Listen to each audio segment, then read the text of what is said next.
Leçon de l'école du sabbat, mardi 9 mai 2023. Un Dieu qui est proche. Un Dieu qui est proche. Le Dieu de la création qui a fait naître le soleil, la lune et les étoiles, dont la puissance impressionnante a créé cette planète et l'a remplie d'êtres vivants, est aussi un Dieu qui s'intéresse à chacun de nous. Il est le Dieu qui a délivré son peuple de l'esclavage égyptien, qui l'a guidé dans ses pérégrinations dans le désert, qui a fait tomber la manne du ciel, qui a fait effondrer les murs de Jéricho et qui a vaincu les ennemis d'Israël. Le même Dieu qui a libéré sa puissance infinie pour créer l'univers, libère cette puissance infinie pour vaincre les forces du mal qui se battent pour nos âmes.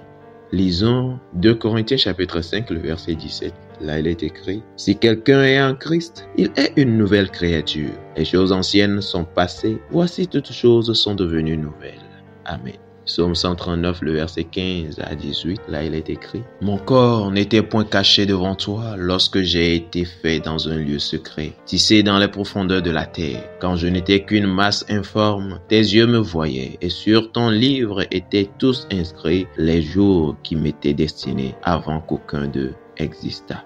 Que tes pensées, ô Dieu, me semblent impénétrables, que le nombre en est grand. Si je les compte, elles sont plus nombreuses que les grains de sable. Je m'éveille et je suis encore avec toi. Amen. » Acte 17, le verset 27, là il est écrit: « Il a voulu qu'ils cherchassent le Seigneur et qu'ils s'efforçassent de le trouver en tâtonnant, bien qu'il ne soit pas loin de chacun de nous. » Amen.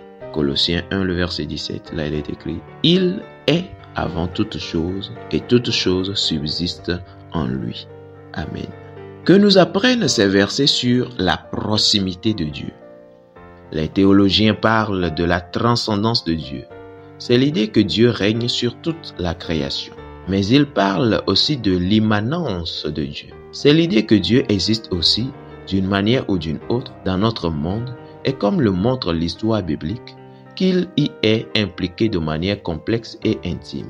Bien que le Seigneur habite dans un lieu élevé et dans la sainteté, il est aussi avec l'homme contrit et humilié. Ésaïe 57, le verset 15. Comme Jésus l'a dit lui-même en parlant de ses fidèles disciples, je cite: « Moi en eux et toi en moi, afin qu'ils soient parfaitement un et que le monde connaisse que tu m'as envoyé et que tu les as aimés comme tu m'as aimé. » Fin de citation. Jean chapitre 17, le verset 23.